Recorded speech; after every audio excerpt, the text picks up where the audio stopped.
Ang katahimikan ay isang pisikal na bigat. Bumibigat ito mula sa langit ng Moab, na tila binudburan ng bituin, sumisipsip mula sa mamasamasang lupa, at umaakyat na parang hamog mula sa ilog Jordan, na bumabaluktot sa kadiliman na parang isang natutulog na ahas. Sa loob ng maraming linggo, ang malawak na kampo ng Israel ay naging isang lugar ng nakaayos at opisyal na pagluluksa, isang bansa na isinasagawa ang kanilang kalungkutan para sa dakilang si Moises. Ngunit ngayon, tapos na ang formal na panahong iyon, at ang natira ay itong hungkag at personal na katahimikan. Ito ang katahimikan ng isang bayang walang boses na magsasalita para sa kanila. Isang kawan na walang pastol. Para kay Josue na nakatayong mag-isa sa tabi ng tubig. Ito ay ang katahimikan ng Diyos. Yumuko siya. Ang kanyang mga tuhod ay lumagutok bilang pagtutol at kumuha ng isang makinis at malamig na bato mula sa ilog. Ang lamig nito ay pumasok sa kanyang palad. Isang nahahawakang piraso ng malalim na panlalamig na nanahan sa kanyang kaluluwa. Gabi-gabi siyang pumupunta rito mula nang kunin si Moises, umaasang makahanap ng anuman, isang tanda, isang bulong, isang direksyon. Mananalangin siya o susubukan. Mabubuo ang mga salita sa kanyang isipan, mga petisyon, na hinasa ng 40 taon ng disiplina. Ngunit hindi sila aakyat ng mas mataas pa sa kanyang bungo, na umaalingaw-ngaw sa malawak at walang laman na silid ng kanyang pagdududa. Tumingin siya sa kabilang ibayo ng ilog. Sa kabilang panig ay naroon ang Kanaan, ang pangako.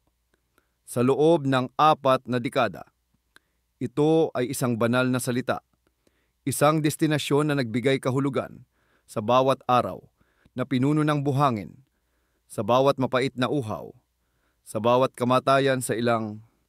Ito ang nilalaman ng mga sermon ni Moises, ang apoy sa kanyang mga mata. Mula rito, isa lamang itong bahid ng mas malalim na kadiliman, isang lupain ng mga anino. Hindi ito mukhang isang regalo. Mukha itong isang libingan. Nasaan ka? Ang tanong ay hindi isang panalangin. Ito ay isang akusasyon na isinilang mula sa isang desperadong takot na hindi niya magawang bigkasin ng malakas. Para kay Moises, nagsalita ka na parang isang taong nakikipag-usap sa kanyang kaibigan. Ang apoy, ang ulap, ang boses na yumanig sa bundok. Hindi siya kailanman nag-iisa. Ngunit para sa akin, ito lamang ang narito, ang ilog na ito, ang katahimikang ito, ang nakapipinsalang pamanang ito. Siya ay isang sundalo. Ang kanyang mga kamay, kalyado at may piklat, ay alam ang bigat ng isang espada, ang hawak sa isang kalasag, ang bigat ng isang estandarte sa gitna ng labanan. Hindi ito mga kamay ng isang propeta. Hindi sila itinaas upang hatiin ang isang dagat o itinaas upang magdulot ng tagumpay mula sa isang tuktok ng burol. Sila ay sumunod, nagtanggol, at sumunod lamang sa iisang tao na naging daluyan patungo sa banal. Ngayon, wala na ang daluyang iyon. Ang katahimikan na iniwan ng Diyos ay isang hatol. At naramdaman ni Josue ang hatol nito sa bawat himaymay ng kanyang pagkatao, impostor. Ang agos ng ilog ay bumubulong. Isang tuloy-tuloy, mahinang tunog na humihila sa mga gilid ng kanyang alaala. Ang tubig, palagi itong bumabalik sa tubig at sa bato. Ang kanyang isip ay nawala ng angkla, naglalakbay pabalik sa mga taon, pabalik sa tuyong kalawakan ng ilang ng zin. Ang alaala ay kasing talas, at kasing lupit ng basag na batong pingkian. Ang init, ang nakakasukang bigat ng isang nauuhaw at mapanghimagsik na pulutong. Naalala niya ang galit sa mukha ni Moises, isang matuwid na poot na naging mapanganib na pagkatao. Ang utos ng Diyos ay simple, elegante sa kapangyarihan nito.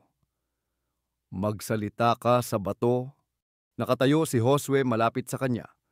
Nakita niya ang mga kalamnan sa braso ni Moises na umigting. Nakita ang maalamat na tungkod ang instrumento ng mga himala na naging isang kasangkapan ng galit. Narinig niya ang matalas at pangit na lagutok habang ang kahoy ay tumama sa bato. Nagulat ang mga tao.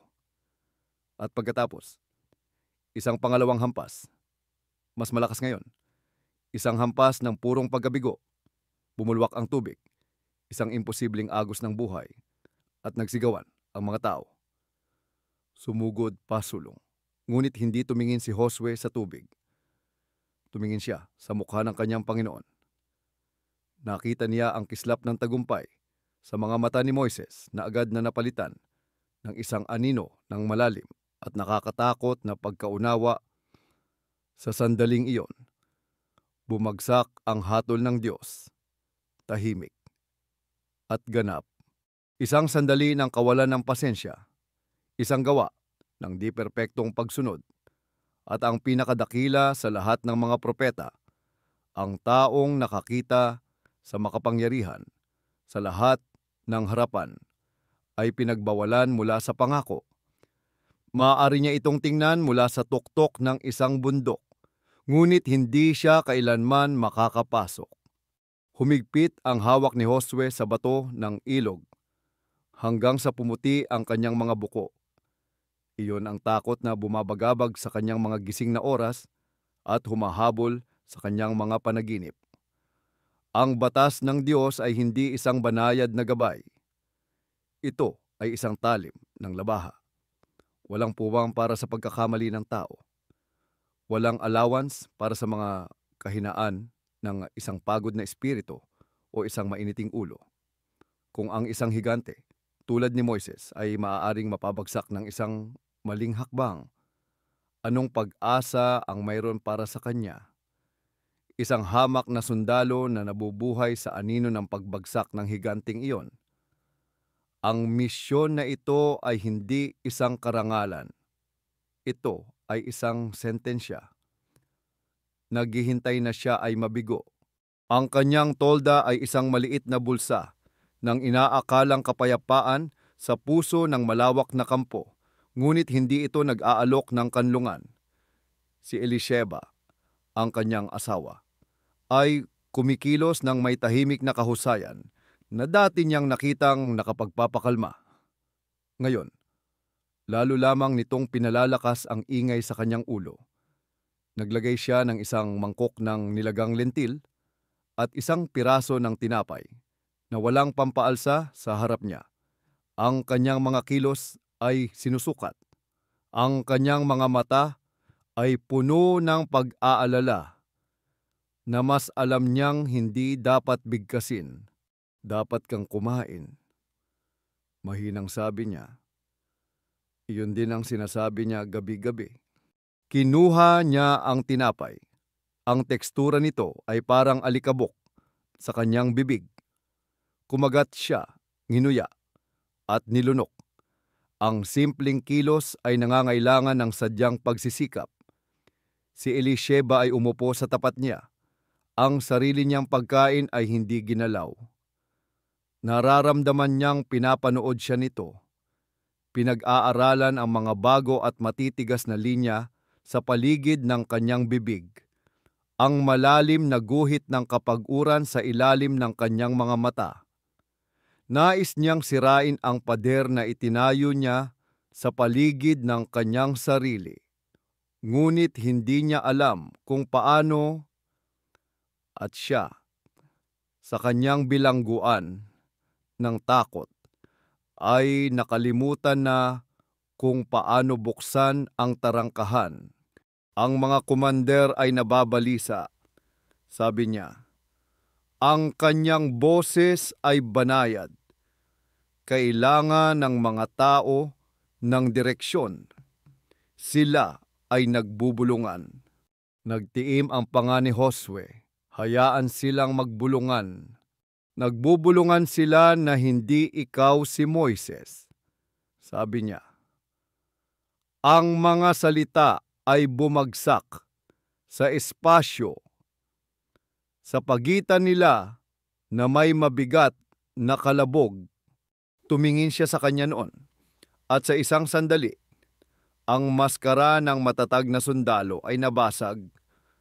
Nakita niya ang isang kislap ng lalaking pinakasalan niya, isang lalaking may kakayahang mag-alinlangan, matakot. Gusto niyang sabihin sa kanya ang lahat. Gusto niyang aminin na tama ang mga bulungan. Gusto niyang ibahagi ang nakapipinsalang bigat ng katahimikan ng Diyos. Ang takot sa pamana na dapat niyang itaguyod. Ngunit hindi lumabas ang mga salita. Ang pagsasalita ng kanyang takot ay magbibigay buhay dito. Hahayaan itong makatakas sa mga hangganan ng kanyang sariling isipan at lasunin ang kampo. Ang isang pinuno ay hindi kayang magkaroon ng ganoong mga luho. Ang kanyang misyon ay nangangailangan ng isang kuta. At ang kanyang puso ang unang nasawi. Tumingin siya sa malayo. Ang pader ay bumalik sa dati. Alam ko, iyon lamang ang sinabi niya kalaunan. Habang nakaupo siyang nakatitig sa mga mapa ng Canaan, mga mapa na parang mga chart ng kanyang sariling nalalapit na kabiguan, isang bisita ang inihayag. Ito si Kenan, isang matandang general. Ang kanyang mukha ay isang mapa ng mga kampanya. Sa disyerto na nilabanan bago pa man naging commander si Josue, siya ay kaibigan ng ama ni Josue. Isang lalaki na ang payo ay minsan ding hinahanap ni Moises. Pumasok si Kenan sa tolda at umupo. Ang kanyang presensya ay pumuno sa maliit na espasyo ng isang hangin ng sinaunang hindi matitinag na bigat. Hindi siya nagsalita tungkol sa mga plano sa labanan o moral ng tropa. Nagsalita siya tungkol sa nakaraan. Naaalala ko ang araw na pinili ka ni Moises, sabi ni Kenan. Ang kanyang boses ay isang mababang dagundong. Nakita niya ang diwa ng isang leon sa iyo. Ngunit nakita rin niya ang puso ng isang lingkod. Alam niyang susunod ka. Tumigil siya. Hinayaang tumimo ang mga salita. Ang bansang ito, Josue, ay isang mahirap na hayop. Sa loob ng 40 taon, ito ay pinamunuan ng isang propeta na nakipag-usap sa Diyos. Sumusunod ito sa banal na salita, hindi sa pinakatalim na espada. Bawat salita ay isang maingat na itinutok na palaso na tumatama sa mismong sentro ng mga kawalan ng katiyakan ni Josue. Ang papuri ni Kenan ay isang paunang salita sa isang babala. Isang banayad na pagtatanong sa kanyang kakayahang mamuno. Ang karunungan ay mas mahalaga kaysa sa lakas sa mga darating na araw. Patuloy ni Kenan. Ang kanyang mga mata ay nakatutok kay Josue.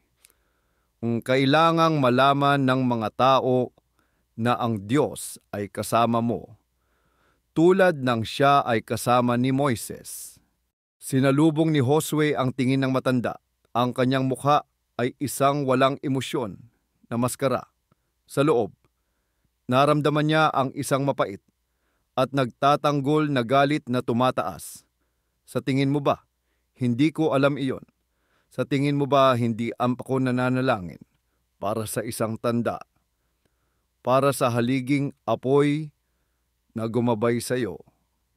Nagsasalita ka ng banal na salita, matanda. Ngunit ano ang gagawin ko kapag ang kalangitan ay tahimik? Gusto niyang sumigaw, ipagtanggol ang kanyang sarili. Ngunit hindi niya ginawa. Siya ay isang sundalo. At ang isang sundalo ay hindi nagpapakita ng kahinaan. Tumango lamang siya. Ang kilos ay matigas at formal. Ang iyong payo ay matalino. Kenan, hindi ko ito malilimutan. Nang makaalis si Kenan, nanatiling nakaupo si Josue sa mahabang panahon.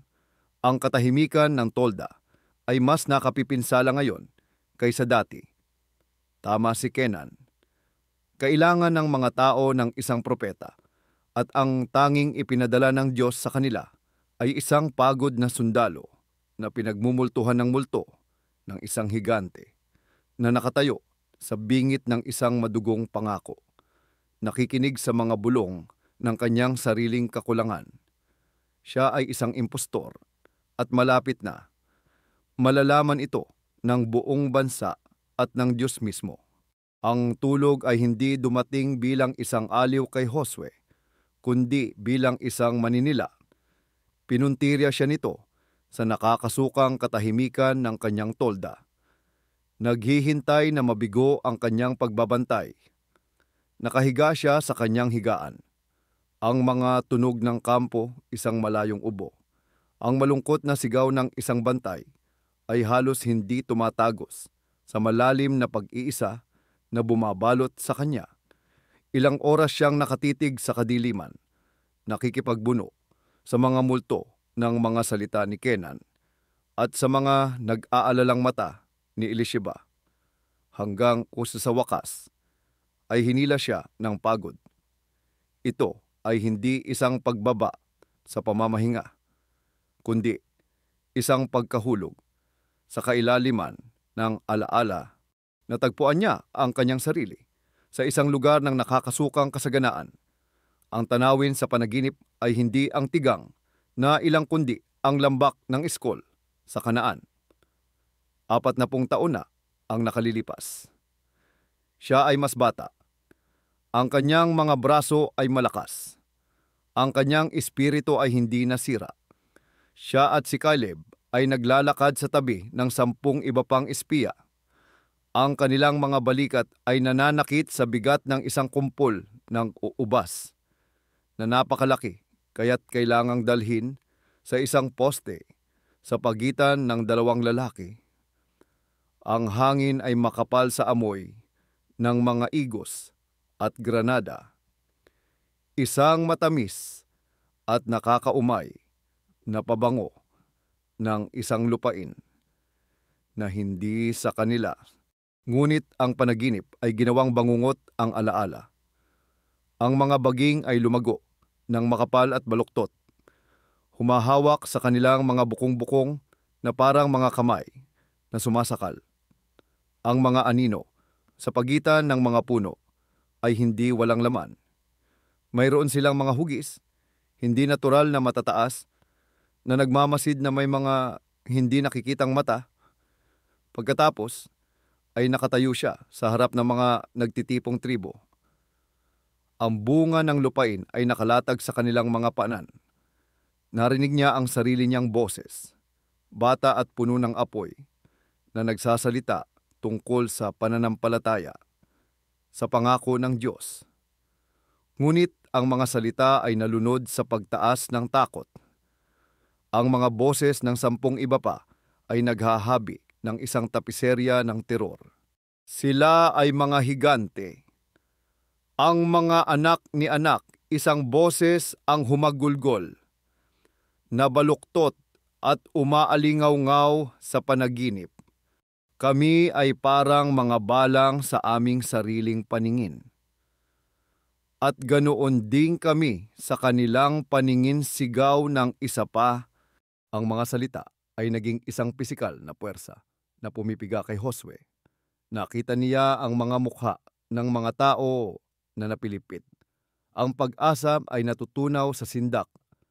Nakita niya silang umiyak, hindi sa pagsisisi, kundi sa awa sa sarili at paghihimagsik. Siya ay nakaluhod, pinupunit ang kanyang mga damit. Ang kanyang mga sigaw para sa pananampalataya ay hindi naririnig sa gitna ng kanilang takot. Ang panaginip ay nagtapos, tulad ng dati sa nakakakilabot na hatol ng Diyos. Ang utos na ang henerasyong ito ng takot ay mamamatay sa buhanginan. Ang kanilang karuwagan, ang lapida ng kanilang sariling tadhana. Itinapon si Josue mula sa panaginip, hindi ng marahan, kundi ng may marahas na panginginig, na parang itinapon mula sa isang bumabagsak na karwahe. Umupo siya ng tuwid sa kanyang higaan. Ang kanyang puso ay kumakabog sa kanyang mga tadyang. Ang mga multo ng sigaw ng henerasyong walang pananampalataya ay umaalingaw-ngaw pa rin sa kanyang mga tainga. Siya ay basa ng malamig na pawis. Ang kanyang hininga ay humihingal. Ang pamilyar na mga hangganan ng kanyang tolda ay parang banyaga. Ang hangin ay puno ng isang tensyon ng kuryente. Nawala ang katahimikan. Sa halip nito ay isang presensya. Hindi ito isang tunog o isang paningin, kundi isang ganap na pagsususpinde ng realidad. Ang mga pader na katad ng kanyang tolda ay tila natutunaw. Ang kumikislap na liwanag ng lampara ay natutunaw sa isang umiikot at walang anyong kawalan. Ang mga malayong ingay ng kampo ay naglaho, pinalitan ng isang tunog na parehong isang nakabibinging dagundong at isang malalim na katahimikan, ang tunog ng paglikha at pagkasira. Wala na siya sa kampo, wala na sa lupa. Siya ay walang angkla. Isang nag-iisang saksi sa puso ng isang banal na bagyo. At pagkatapos ay dumating ang mga pangitain. Hindi sinabi sa kanya kung ano ang darating. Pinilit siyang mabuhay dito.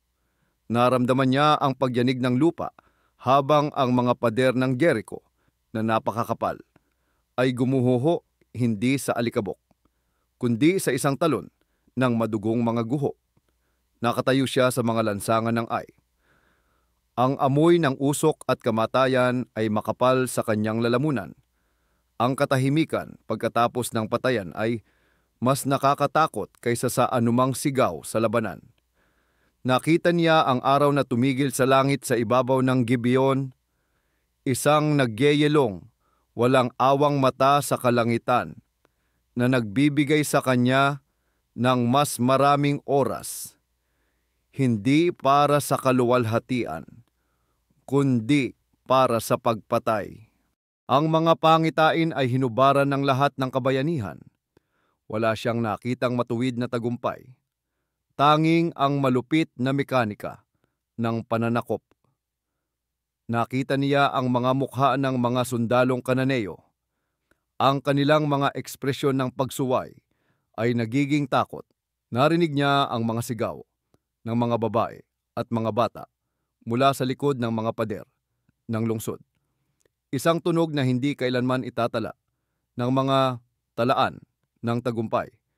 Naramdaman niya ang bigat ng isang espada sa kanyang kamay habang ipinapatupad niya ang herem, ang pagbabawal, ang banal na utos na huwag mag-iwan ng anumang humihinga sa pangitain. Ang kanyang braso ay tumaas at bumagsak, isang walang humpay na piston ng pagkawasak, hanggang sa hindi na niya makilala ang tumigas at walang awang mukha na kanya. Hindi ito isang pangako ng tagumpay. Ito ay isang paghahayag ng halimaw na dapat niyang kahinatnan. Sa gitna ng kaguluhan, nagsalita ang tinig. Ang mga salita nito ay hindi lamang narinig, kundi direktang itinarak sa kanyang kaluluwa. Ang aking lingkod na si Moises ay patay na. Ngayon, bumangon ka! Ang utos ay ganap. Isang pangunahing katotohanan na bumura sa lahat ng nauna rito. Walang puwang para sa kalungkutan. Walang espasyo para sa pagdududa. Ang nakaraan ay abo, bawat lugar na tatapakan ng talampakan ng iyong paa ay ibinigay ko sa iyo. Ang pangitain ay kumislap ng mga larawan ng lupain, mga bundok, mga lambak, mga ilog, mga baybayin, hindi bilang isang regalo ng mapayapang pastulan, kundi bilang isang mapa ng mga layuning militar, isang teritoryo na dapat sakupin at linisin, at pagkatapos, ang utos na umalingaw-ngaw sa kanyang mga takot sa loob ng maraming linggo, ngayon ay binigyan ng bagong kahulugan sa puso ng nakakatakot na teopanyang ito. Magpakalakas ka at magpakatapang. Naintindihan na niya ngayon. Hindi ito isang nakagiginhawang pampalakas loob. Ito ay isang malupit na utos. Maging sapat na malakas upang masaksihan ang katakutang ito at hindi masira. Maging sapat na matapang upang isagawa ang mga gawaing ito at hindi mag-atubili. Maging sapat na malakas upang patayin ang bahagi ng iyong sarili na iiyak, na mag-aalinlangan, na magpapakita ng awa kung saan ang Diyos ay nagutos nang wala. Ito ay ang pagpapanday ng isang sandata. At ang kanyang kaluluwa, ang mineral na hinuhubog. Kasabay ng biglaang pagsisimula nito, humupa ang pangitain. Ang magulong dagundong ay bumalik sa tahimik na mga tunog ng gabi. Ang mga pader ng kanyang tolda ay tumigas sa paligid niya. Natagpuan niya ang kanyang sarili na nakaluhod sa magaspang na alpombra. Nanginginig ng hindi mapigilan. Ang kanyang mukha ay basa ng mga luha na hindi niya namalayang pumatak. Muli siyang nag-iisa, ngunit iba na ang katahimikan. Dati, ito ay isang walang lamang kawalan. Ngayon, ito ay isang umaalingaw-ngaw na silid, puno ng mga multo ng mga bagay na darating pa. Ang mga tanong na itinanong niya sa Diyos ay nasagot, hindi ng aliw, kundi ng isang nakakatakot na kalinawan nang lumabas si Josue mula sa kanyang tolda sa madaling araw. Isa na siyang ibang tao. Ang pagbabago ay hindi dramatiko, ngunit ito ay ganap. Ang pinagmumultuhan at nagtatanong na tingin sa kanyang mga mata ay nawala. Pinalitan ng isang malamig at matigas na katahimikan. Ang bahagyang pagkakayuko ng kanyang mga balikat. Ang postura ng isang taong may pasan na hindi tiyak na bigat ay naituwid sa isang disiplinang parang bakal. Ang pagod na sundalo ay nasunog sa pagsubok ng gabi. At ang natira ay isang komander. Nagpatawag siya ng isang pulong sa kanyang mga punong opisyal sa tolda ng komanduna. Naroon silang lahat, ang mga bihasang veterano na naglingkod sa tabi niya sa loob ng mga dekada, at ang mga mas bata at nag-aapoy na komander tulad ni Otniel, na ang mga mata ay kumikinang sa isang walang pasensyang sigasig para sa labanan. Si Otniel ang unang nagsalita habang binubuklat ang isang mapa. Mayroon tayong kalamangan sa sorpresa, komander. Isang mabilis at tiyak na pag-atake sa kabilang ibayo ng ilog sa isang pinatibay na lungsod tulad ng Jericho ay wawasak sa kanilang moral. Ito ay magiging isang tagumpay para sa mga henerasyon, isang testamento sa kapangyarihan ng Panginoon. Nagsalita siya ng may madamdaming katiyakan ng isang taong naniniwala na ang kaluwalhatian at kalooban ng Diyos ay iisa. Ang ibang mga komander ay tumango, bumubulong ng kanilang pagsang-ayon. Nagsalita sila tungkol sa mga maniobra sa gilid, sa mga linya ng supply, sa matuwid na pananakop. Nakinig si Josue. Ang kanyang mukha ay walang emosyon.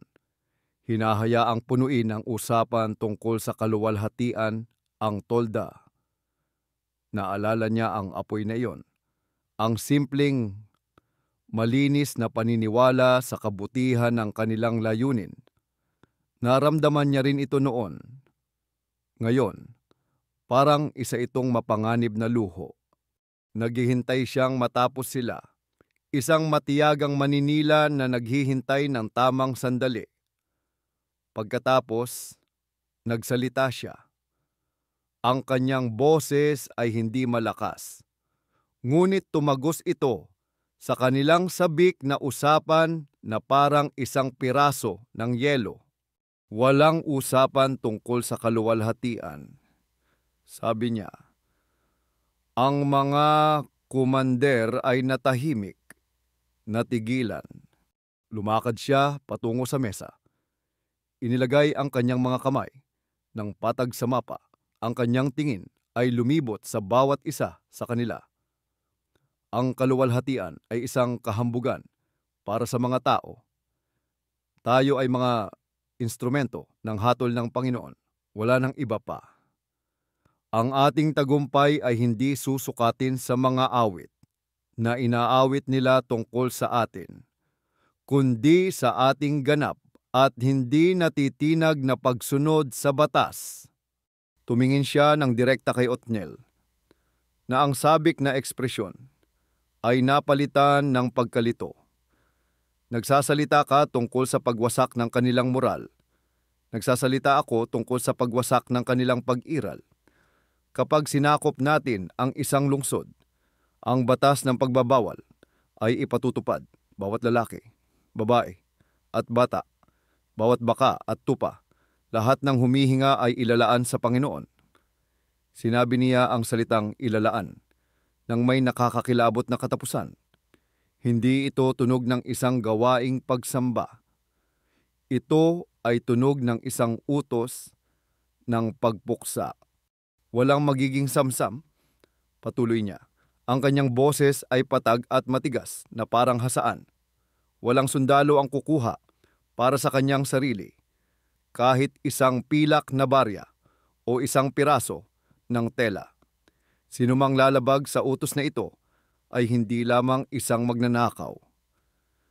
Siya ay isang mamumusong. Ninakawan niya ang Diyos mismo. At siya ay aalisin sa kampo. Siya at ang buong pamilya niya. Ang tolda ay ganap na tahimik. Ang mga komander ay nakatitig sa kanya. Ang kanilang kayabangan ay nawala, pinalitan ng isang halo ng pagkamangha at takot. Hindi ito ang Josue na kilala nila. Hindi ito ang maaasahang pangalawang sakuman na laging nagpapahupa sa banal na apoy ni Moises ng pragmatismong militar. Ito ay ibang tao. Isang mas malamig, mas matigas, mas ganap. Tumingin si Josue mula sa isang mukha patungo sa isa pa at sa kanyang puso. Isang malamig na katiyakan ang nanahan. Nakikita ko ang apoy ng kabataan kay Othniel at alam kong ito ay isang pananagutan. Ang pagnanasa na iyon ay isang anyo ng pagkamakasarili. Isang pagnanais para sa personal na karangalan. Ito ay isang kahinaan na, tulad ng kasalanan ni Moises, sa bato, ay maaaring sumira sa ating banal na mandato. Ang aking kahinahunan ay namatay sa gabi. Naisip niya. Ang pagkaunawa ay walang emosyon. Ang sa kanila ay mamamatay sa larangan ng digmaan. Titiyakin ko ito. Hindi na siya kanilang kapatid sa armas. Siya ang kanilang pandayan. At gagamitin niya ang apoy ng digmaan at ang martilyo ng batas upang hubugin sila sa sandata na kailangan ng banal na digmaang ito. Ang utos sa sandaling na ibigay ay nagkaroon ng sarili nitong buhay. Kumalat ito sa kampo hindi tulad ng isang naglilinis na apoy ng banal na layunin, kundi tulad ng isang lagnat. Isang nakababagabag na enerhiya ang pumalit sa walang siglang kalungkutan na bumihag sa mga tribo. Ang mga martilyo ng mga panday ay tumunog laban sa mga palihan ng may bago at nagmamadaling sigla. Ang paggiling ng mga espada sa mga hasaan ay pumuno sa hangin. Ang mga babae ay nagtipon sa masisikip at nagbubulungang mga grupo. Ang kanilang mga mukha ay may bakas ng pamilyar na pagkabalisa. Ang mga lalaki ay nagsanay sa mga bukas na espasyo. Ang kanilang mga kilos ay matalas. Ngunit ang kanilang mga mata ay may marupok na kawalan ng katiyakan. Si Josue ay gumalaw sa gitna ng lahat ng ito na parang isang multo sa kanyang sariling koronasyon. Ibinigay niya ang utos na maghanda.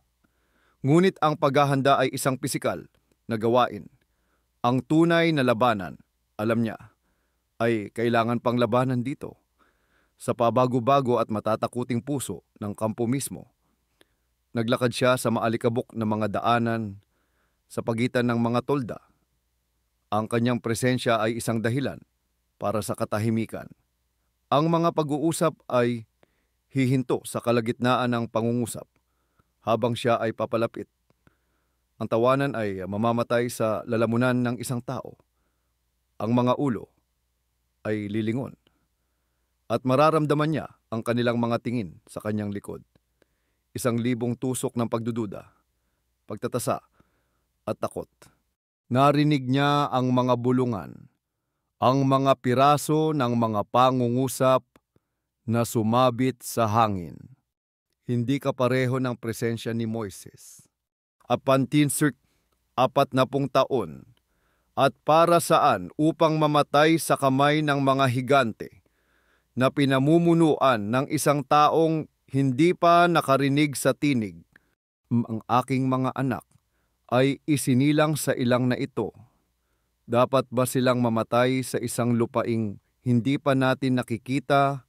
Nakita niya ito sa mga mata ng isang ina mula sa tribo ni Aser na yakap-yakap ang kanyang anak habang siya ay dumadaan. Ang kanyang tingin ay isang tahimik na akusasyon. Nakita niya ito sa mayabang na tindig ng mga batang mandirigma mula sa Ephraim na nagmamasid sa kanya ng may mapanghamong kayabangan, gutom sa isang labanan, ngunit hindi kumbinsido sa kanilang general. Ito ang hayop na sumira sa espiritu ni Moises, itong umiikot na dagat ng kahinaan ng tao, pansariling interes at pagdududa. Ngunit kung saan sinalubong ito ni Moises ng pakiusap at pagkabigo, sinalubong ito ni Josue ng isang malamig at mapagmasid na kahinahunan. Ang banal na bagyo sa kanyang tolda ay naghilom sa kanyang sariling kakayahan para sa ganoong mga damdamin. Hindi na siya isang kalahok sa kanilang takot. Siya ang nagsusuri nito. Ang mga bulungan, alam niya, ay sa huli ay magiging isang boses. Ang hamon ay hindi darating sa larangan ng digmaan, kundi dito, sa konseho ng mga tribo. At ito ay magmumula sa silangan, ang mga tribo ni Ruben, Gad, at kalahating tribo ni Manases ay nakatanggap na ng kanilang mana sa panig na ito ng Jordan. Ang kanilang mga tahanan ay naitayo na. Ang kanilang mga pastulan ay ligtas na. Ang kanilang mga pamilya ay ligtas na para sa kanila.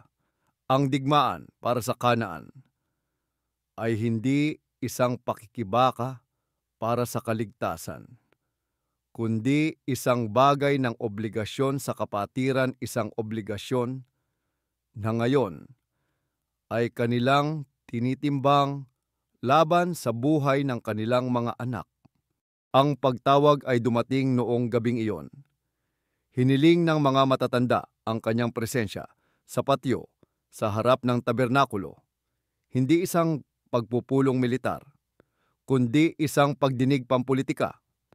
Habang si Josue ay naglalakad patungo sa banal na tolda, ang puting mga kurtina nitong lino ay nagniningning sa liwanag ng sulok. Wala siyang naramdamang kaba. Naramdaman lamang niya ang isang malalim at nakakakilabot na pakiramdam ng layunin. Ang huling piraso ng dating Josue. Ang lingkod na naghahanap ng pag-apruba ay malapit ng masunog. Ang patyo ay puno ng mga nakatatandang matatanda ng lahat ng mga tribo. Sila ay nakaupo sa isang solemne na kalahating bilog. Ang kanilang mga mukha ay kulubot at seryoso. Ang liwanag ng sulo ay gumuguhit ng malalalim na anino sa kanilang mga kulubot. Sa kanilang gitna ay nakaupo ang punong saserdote, si Eleazar, isang tahimik at nakakatakot na figura sa kanyang mga seremoniyal na kasuotan. Naroon na si Kenan. Ang kanyang ekspresyon ay hindi mabasa. Ito ang puso ng istruktura ng kapangyarihan ng Israel. Ang korte na parehong sumuporta at humamon kay Moises sa loob ng 40 taon. Lumakad si Josue sa gitna ng kalahating bilog at tumayo, mag-isa. Hindi siya nagbigay ng pagbati. Naghintay lamang siya. Ang katahimikan ay humaba. Puno ng mga hindi sinasabing tanong. Sa wakas, isang matanda mula sa tribo ni Ruben ang tumayo. Ang kanyang pangalan ay Zakur, isang tuso na lalaki na kilala sa kanyang matamis na dila at sa kanyang matinding debosyon sa kasaganaan ng kanyang sariling tribo. Yumuko siya bilang paggalang. Isang kilos ng protokol na walang nagawa upang pagaanin ang hamon sa kanyang mga mata. Commander Josue, simula ni Zakur. Ang kanyang boses ay makinis at makatwiran na umabot sa buong tahimik na patsyo. Narinig namin ang inyong mga utos. Ang mga lalaki ni Ruben, Gad, at Manases ay mga taong may isang salita. Ibinigay namin ang aming panunumpa kay Moises at igagalang namin ito. Ang aming mga mandirigma ay pag-aarmas at maghahanda na tumawid sa ilog kasama ang aming mga kapatid. Tumigil siya, hinayaang manatili sa hangin ang deklarasyon ng katapatan bago ibigay ang hindi maiiwasang pasubali. Ngunit si Moises, ang lingkod ng Panginoon, ang siyang gumawa ng tipan na ito sa amin. Siya ang nangako na pagkatapos masakop ang lupain. Ang aming mga lalaki ay maaring bumalik sa kanilang mga tahanan, sa kanilang mga asawa at mga anak. Sa panig na ito ng ilog, naintindihan niya ang aming posisyon. Naintindihan niya na ang aming mana ay narito. Ang tingin ni Zakur ay lumibot sa iba pang mga matatanda, nangangalap ng suporta. Kami ay nababahala. Komander, ang gawain sa hinaharap ay malaki at ang kaaway ay malakas. Ang aming mga mandirigma ay handang lumaban, ngunit ang kanilang mga puso ay mananatili dito. Kasama ang kanilang mga pamilya na maiiwang walang proteksyon sa kanilang pagkawala. Hinihiling namin ang inyong katiyakan. Hinihiling namin na pagtibay ninyo ang pangako ni Moises. Sa paningin ng lahat ng mga matatandang ito, ang tipan ba na ginawa niya sa amin ay nananatili pa rin sa ilalim ng inyong pamumuno. At kailangan naming itanong, gaano katagal ang digmaang ito? Ilan sa aming mga anak ang dapat mamatay para sa isang lupaing hindi sa kanila? Ang tanong ay isang obra maestra ng pampulitikang maniobra. Ito ay nakabalot sa paggalang. Ngunit ito ay isang direktang hamon sa autoridad ni Josue. Isang binhi ng pagkakawatak-watak na itinanim sa puso ng konseho. Binawasan nito ang banal na pananakop sa isang negosasyon ng mga tribo. Hiniling nito kay Josue na tumayo, hindi bilang piniling kahalili ng Diyos, kundi bilang isang hamak na tagapangasiwa ng mga lumang patakaran ni Moises. Hindi agad sumagot si Josue. Hinayaan niyang bumalik ang katahimikan. Pinipilit silang manatili sa bigat ng kanilang sariling hamon. tumingin siya kay Zakor. Pagkatapos, ang kanyang tingin ay sinadyang lumipat mula sa isang matanda patungo sa isa pa. Sinasalubong ang mga mata ng bawat lalaki. Nakita niya ang kanilang mga kalkulasyon, ang kanilang mga katapatan sa tribo ay nakikipaglaban sa kanilang pambansang tungkulin. Nakita niya ang nag-aalalang kunutno ni Kenan. Inaasahan nila ang isang negosasyon, isang katiyakan, marahil kahit isang kompromiso. Inaasahan nila ang dating Josue nang sa wakas ay nagsalita si Josue. Ang kanyang boses ay hindi ang madamdaming pakiusap ng isang propeta o ang dumadagundong na utos ng isang hari. Ito ay tahimik, sinusukat, at kasing lamig ng bato ng ilog na hawak niya sa kanyang kamay. Narinig ko ang iyong mga salita, Zakor ng Ruben, sabi niya. Ang kanyang tingin ay nakatutok sa matanda. Nagsasalita ka tungkol sa tipan ni Moises. Nagsasalita ka tungkol sa iyong mga lupain, iyong mga pamilya, iyong mga anak. Humakbang siya pasulong. Ang kanyang anino ay sumasayaw sa liwanag ng sulo. Hayaan ninyong magsalita ako tungkol sa Israel. Bahagyan niyang lumingon. Nagsasalita sa buong konseho. Sa loob ng 40 taon, tayo ay isang bayan na binigyang kahulugan sa kung ano tayo hindi tayo mga Ehipsyo. Hindi pa tayo isang bansa. Tayo ay isang naglalakbay na kawan na pinagsama ng tungkod ng isang tao at ng pangako ng isang destinasyon. Tayo ay isang bayang naghihintay. Ang kanyang boses ay nagsimulang lumakas, hindi sa lakas, kundi sa tindi. Bawat salita ay hinasa sa isang matulis na dulo. Tapos na ang panahong iyon. Ang Israel ay hindi isang maluwag na kompederasyon ng 12 tribo na pinagbuklod ng kaginhawahan at mga lumang panunumpa. Mula sa araw na ito, tayo ay isang katawan, isang kamao, isang espada na pinanday sa ilang upang gamitin ng kamay ng Panginoong makapangyarihan sa lahat.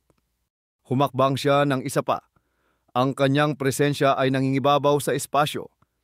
Tinanong ninyo kung ang tipan ni Moises ay nananatili. Humihingi kayo ng mga katiyakan para sa inyong mga pamilya. Nabibigo kayong makita ang katotohanan. Ang kaligtasan ng inyong mga pamilya ay hindi nakasalalay sa isang tipan na ginawa sa isang patay na tao. Ito ay nakasalalay sa lakas ng kamao na ito. Kung ang isang daliri ay mahina, kung ang isang buko ay basag, ang buong kamao ay madudurog sa mga pader ng Canaan. Itinuro niya ang isang matigas na daliri sa silangan, pabalik sa kabilang ibayo ng ilog. Ang inyong mga lupain ay hindi isang santuwaryo. Sila ay isang kahinaan. Sila ang unang bagay na lalamunin ng ating mga kaaway. Kung magpapakita tayo kahit isang pahiwatig ng pagkakawatak-watak, ang inyong mga asawa at mga anak ay hindi magiging ligtas dahil ang kanilang mga lalaki ay nasa bahay.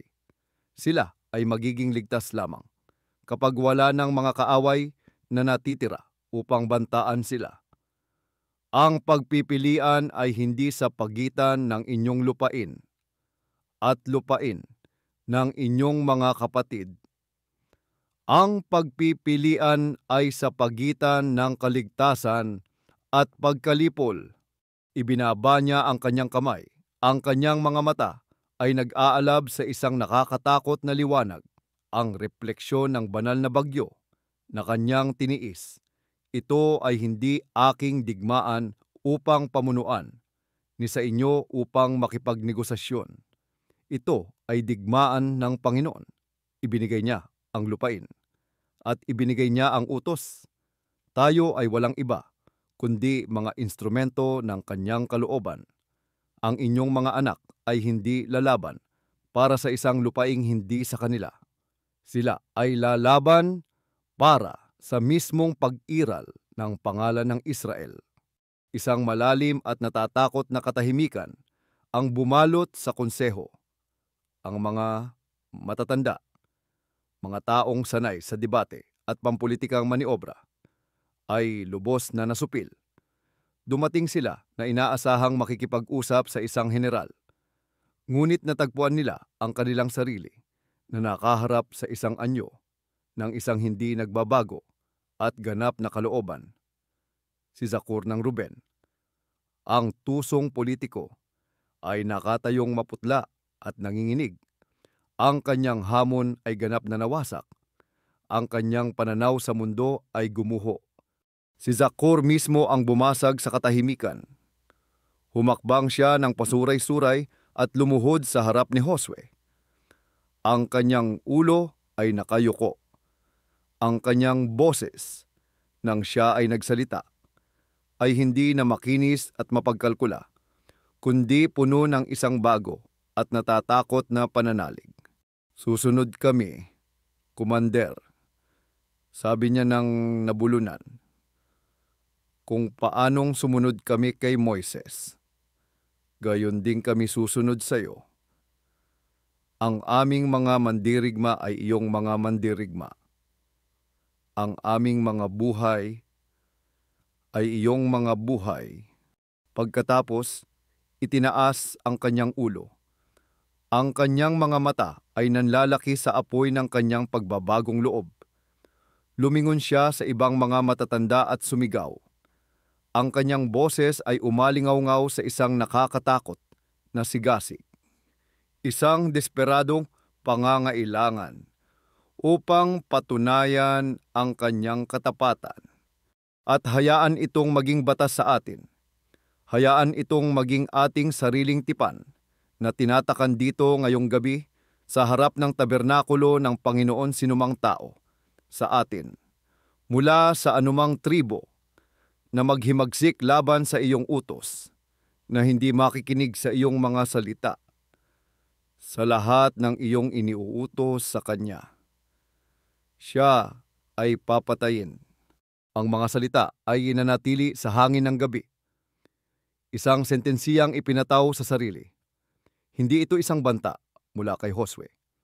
Ito ay isang pangako na ginawa nila sa kanya. Isang tanikala na kanilang pinanday at kusang loob na inilagay sa kanilang sariling mga leeg. Isang bulong ng pagsang-ayon na isinilang mula sa takot at pagkamangha ay kumalat sa iba pang mga matatanda. Tumango sila. Ang kanilang mga mukha ay seryoso. Ang kasunduan ay tapos na. Tumingin si Josue sa nakaluhod na si Zakur at pagkatapos ay sa mga mukha ng konseho. Walang kislap ng tagumpay sa kanyang mga mata. Walang ngiti ng kasiyahan. Ang kanyang mukha ay isang maskara ng granito. Hindi siya nanalo sa isang debate. Nasaksihan niya ang isang pangunahing paglipat ng kapangyarihan na pinabanal ng takot. Ang lingkod ay wala na. Ang sundalo ay wala na. Ang taong dating nagduda sa kanyang sariling halaga ay wala na. Sa kanyang lugar ay nakatayo ang hindi natitinag na kalooban ng misyon. Isang instrumentong hinasa at handa ng gamitin. Nagbigay siya ng isang mabagal na tango ng pagtanggap. Ang tipan ay tinatakan hindi sa mga pangako, kundi sa bakal. Ang paglalakad pabalik sa kanyang tolda ay isang paglalakbay sa isang bagong nabuong bangin. Ang mga matatanda at mga komander na nakasaksi sa kasunduan sa patio ng tabernakulo ay ngayon ay naghihiwalay sa harap niya. Ang kanilang mga mata ay isang halo ng takot at paggalang. Nakita nila ang isang pinuno. Naramdaman lamang niya ang hungkag na alingawngaw ng lalaking dati niyang pagkatao. ang panlabas na digmaan para sa pagkakaisa ng Israel ay napanalunan. Hindi sa pamamagitan ng inspirasyon, kundi sa malamig na paggigiit ng isang hindi masisirang kalooban. Pumasok siya sa kanyang tolda. Naghihintay si Elisheba. Isang solong lampara ang nagbibigay ng isang mainit at banayad na sinag na tila hindi angkop sa bagong mundo na kanyang tinitirhan ngayon. Narinig niya ang mga sigaw mula sa konseho. Naramdaman ang pagbabago sa diwa ng kampo. Tumingin siya sa kanya. Hinahanap sa kanyang mukha ang asawang kilala niya. Ngunit wala na siya roon. Ang kapaguran, ang pagdududa, ang pamilyar na pagkatao, lahat ay nasunog na. Nag-iwan ng isang bagay na makinis, matigas, at hindi matatagusan. Tumayo siya at lumapit sa kanya. Ang kanyang mga kilos ay nag-aalinlangan. Itinaas niya ang isang kamay at inilagay ito sa kanyang balikat. Isang simple at pamilyar na kilos ng pag-aliw. Ngunit halos agad siyang umurong. Ang kanyang mga daliri ay umatras na parang mula sa isang block ng yelo. Walang init, walang bigay. Inahawakan niya ang isang estatwa, isang monumento sa isang misyon. Sa paghawak na iyon, naramdaman niya ang kabuuan ng kanilang pagkawala. Nakita niya ang malawak at malungkot na landas na kanyang tatahakin ngayon. Isang landas kung saan hindi siya makakasunod. Ang kanyang mga mata ay napuno ng isang tahimik at nauunawaang kalungkutan. Walang salita. Tumalikod siya at umatras sa kabilang panig ng tolda. Iniwan siyang nakatayong mag-isa sa gitna ng isang buhay na hindi na niya lubos na sinasakop. Itinala niya ang kanyang pag-urong hindi bilang isang sugat, kundi bilang isang kinakailangang kaswalti, isang huli at masakit na paghihiwalay mula sa lalaking dati niyang pagkatao. Bago pa man ang unang pahiwatig ng kulay, abong liwanag ay nagpaliwanag sa silangang kalangitan. Si Josue ay nakatayo na sa isang gulod na nakatanaw sa kampo. Sa ibaba niya, ang dagat ng mga tolda ay tahimik. Ang mga apoy ay nabawasan sa mga nagbabagang uling sa kabilang ibayo ng madilim na laso ng Jordan. Naghihintay ang lupain ng Kanaan. Hindi na isang malayong pangako, kundi isang nalalapit na katotohanan. Ang kanyang tingin ay hindi ng isang umaasang manlalakbay, kundi ng isang estratehista na nagmamasid sa isang larangan ng digmaan. Nakita niya hindi ang isang lupaing dinadaluyan ng gatas at pulot, kundi isang serye ng mga layunin, ng mga kuta na dapat sirain, ng paglaban na dapat durugin. Ang hangin ay malamig, ngunit hindi niya ito naramdaman. Wala siyang naramdaman kundi isang natatangi at malinaw na layunin. Ang bagyo sa kanyang kaluluwa ay lumipas na, nag-iwan ng isang matigas at malinis na talaan kung saan ang kalooban ng Diyos ang tanging nakasulat. Narinig niya ang mga yapak sa likuran niya at alam niya nang hindi lumingon na si Othniel iyon. Lumapit ang batang komander ng may bagong paggalang. Ang kanyang sigasig ng kabataan ay ngayon ay napahupa ng isang kitang-kitang pagkamangha. Tumigil siya sa isang magalang na distansya at naghintay. Hindi lumingon si Josue. Pinanatili niya ang kanyang mga mata na nakatutok sa malayong pampang, sa madilim na silweta ng kakilakilabot na lungsod ng Jericho. Pumili ka ng 2 lalaki, sabi ni Josue. Ang kanyang boses ay kalmado at pantay, na tumatagos sa katahimikan bago ang madaling araw. Hindi ang pinakamalakas o ang pinakamaingay. Pumili ka ng mga lalaking mapagkakatiwalaan, matapang. Mga lalaking kayang kumilos na parang mga anino at makakita sa dilim. Opo, kumandar. Sagot ni Otniel. Tatawid sila sa ilog ngayong gabi, sa ilalim ng takip ng bagong buwan. Patuloy ni Josue. Ang kanyang isip ay gumagalaw na ng mga pyesa sa isang board na siya lamang ang nakakakita. Papasok sila sa Jericho. Gusto kong malaman ang lahat. Ang taas ng mga pader nito, ang lakas ng mga tarangkahan nito, ang moral ng mga tao nito, ang takot sa hari nito. Lahat. Matutupad po. Yumuko si Otniel at umalis. Iniwan si Josue na muling nag-iisa. Ang araw ay nagsimulang sumikat. Naghahatid ng isang malamig at kulay. Abong liwanag sa buong tanawin na nagpapaliwanag sa landas sa hinaharap. Natanggap na niya ang kanyang sagot. Natagpuan na niya ang lakas na iniutos ng Diyos. Nataglayin niya.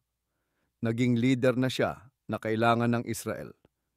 Ngunit habang nakatayo siya roon, isang nag-iisang figura laban sa bukang ngaliwayway ng isang bago at marahas na panahon. Alam niya na ang presyo ng pagiging kanilang sandata ay ang maging lubos at ganap na mag-isa.